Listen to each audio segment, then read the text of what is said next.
Ladies and gentlemen of Knucklehead Nation, Channarith Pot, we finally caught up to you, brother. Yeah, amazing, man, amazing. George, man, you know, blessed to meet you that other night and just have a good meal with you and just get to know who you are, man. Hey, thank you for having FightersRep, you know, and my guys heard about you guys, you know, and we always wanted to be a part of your show, you know. Thank you for having us, you know.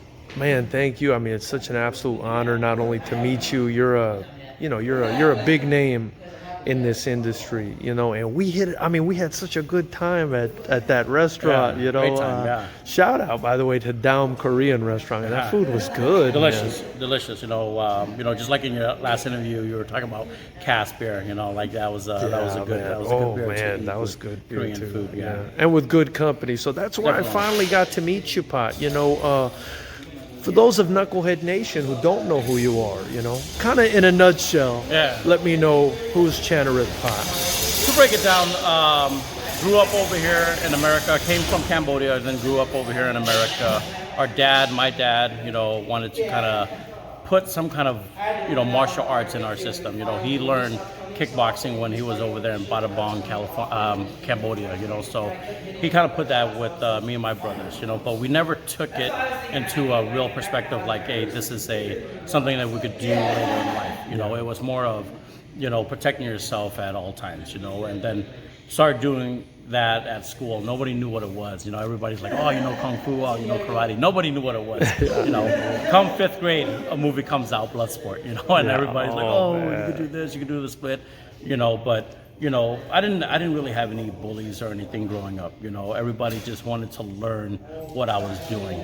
You know, I love playing soccer, I love playing basketball, football, but it was just teaching all my friends. Of course, you're gonna have no bullies. Who's gonna mess with this guy? You're jacked, bro. It was fun times, you know. And then, you know, after high school, you know, I kind of took it more. You know, I went to Long Beach State. You know, try to go out for the rugby team, but I just didn't have that commitment, you know.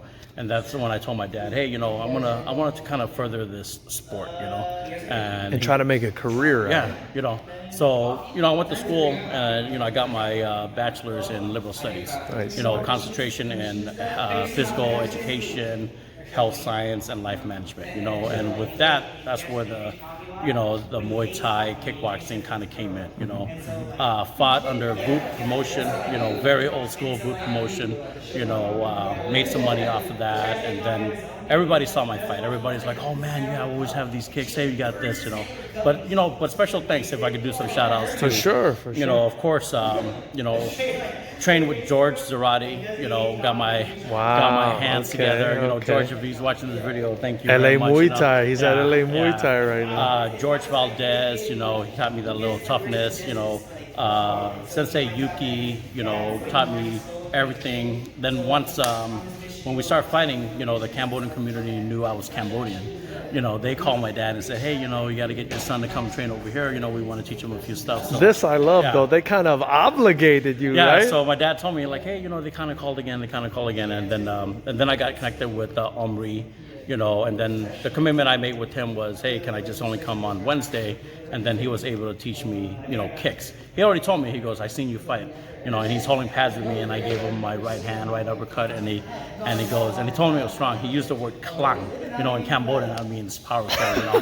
He goes, I klang, that means your hands is strong, you know. Then he started teaching me the kicks, but he knew my kicks were weak, you know, and he taught me the kicks, and then putting it together, you know, and then we were able to, you know, go into the show, jump into the ring, and kind of have that showmanship, you know, like I would jump into the ring, I would do my dance, you know, and just get the fans going, and then bringing something else, not just punch kick combinations, you know. I brought spinning back fists, you know, I brought power push kicks, and everybody just enjoyed it, you know. But school was more important to me, you know, and that happened, and then I would just fight every single summer. Every single summer I would fight. Every single summer I would fight, and then, you know, I got my teaching degree and became a teacher, you know, and then, you know, training over here with Jay Martinez at UMA and Mike Rush, you know, there was a group called the Shark Tank, you know, from Rancho Cucamonga. Eddie Millis was the owner of this team. He saw my style and he goes, hey man, I got a couple of K1 fighters.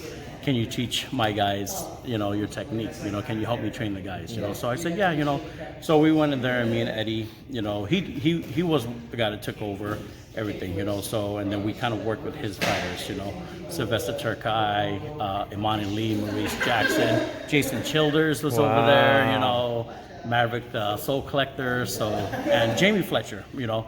So those guys over there, and then started working with combinations, kicks, punch, you know, and it was a great thing going to Vegas, teaching the guys how to do it, you know. And then an opening at Antonio McKee's come up, you know, gym, you know, they needed a kickboxing coach, you know. So I go there and apply for it, and, you know, it was between 3 coaches, you know, and then Antonio said, hey, I'm going to give you guys 30-minute sessions, you know, you guys gonna work with my fighters, and then I'm gonna make a selection, you know.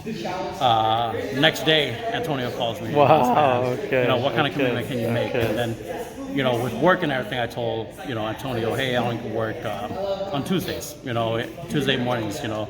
So he was able to get his fight team on Tuesday morning, and we were able to do, you know, traditional kickboxing, but, you know, Antonio kind of, you know, informed me, you know, it's an MMA game, you know, so we have to keep our hands up at all times, you know. So, you know, Rampage was over there, you know, but shout out to Antonio McKee. A lot of the big dogs. One of the coolest guys. You ever meet, man. I love that guy. We've had him on the channel a few times. I really enjoy him. I watched it. Pot, man, I gotta ask you. You mentioned kickboxing. You compete in kickboxing. Your dad taught you kickboxing. Was it Pradal Saray? Because you're saying Cambodia, so that's what comes to mind, you know. Padal. That's. I'm sorry, my pronunciation. So it's you know when we read it as Padal, you know, but Padal, we Padal, you know. I'm gonna try. I'm gonna go home and work on that because I'm. So you know, it is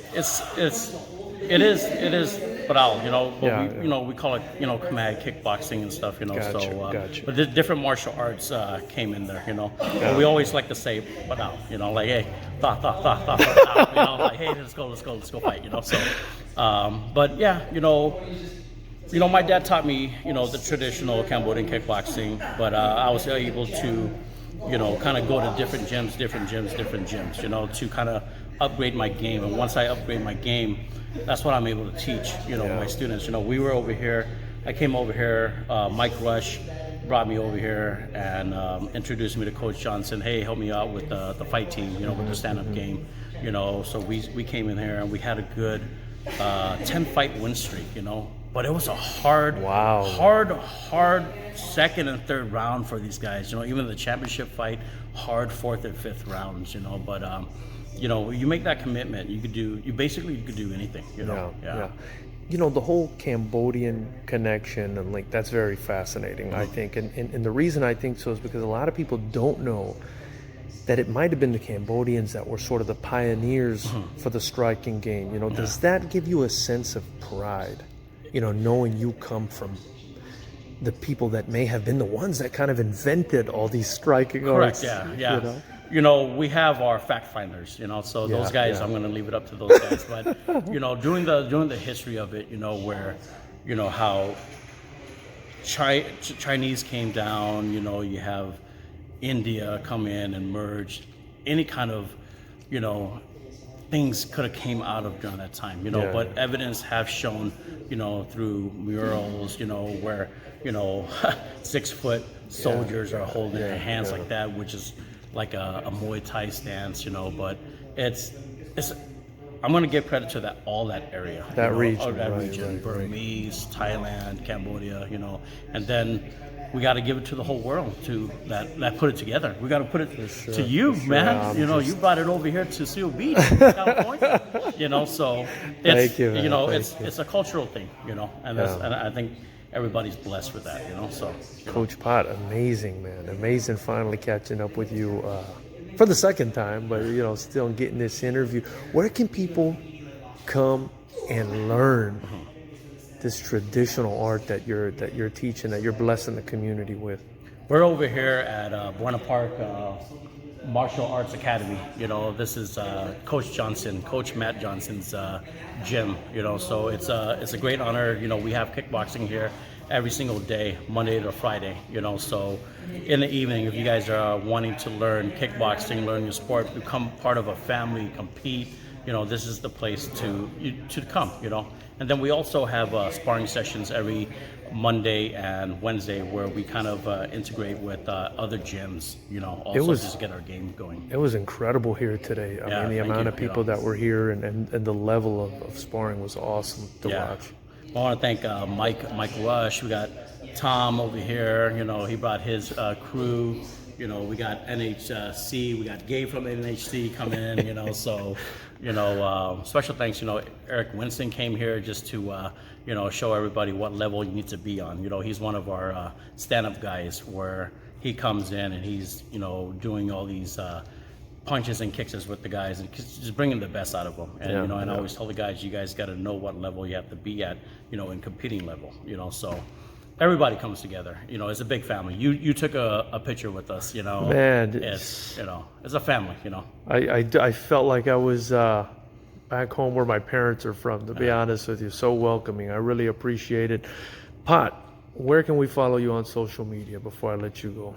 I don't have any social media. You know, I do work for a company called Reach Services. You know, we work with adults with disability, unique, special, you know, things. And if you guys want to donate to our company, it's www.reach.services. You know, bless, I love it. I love it. Thank you, Pot. Appreciate you.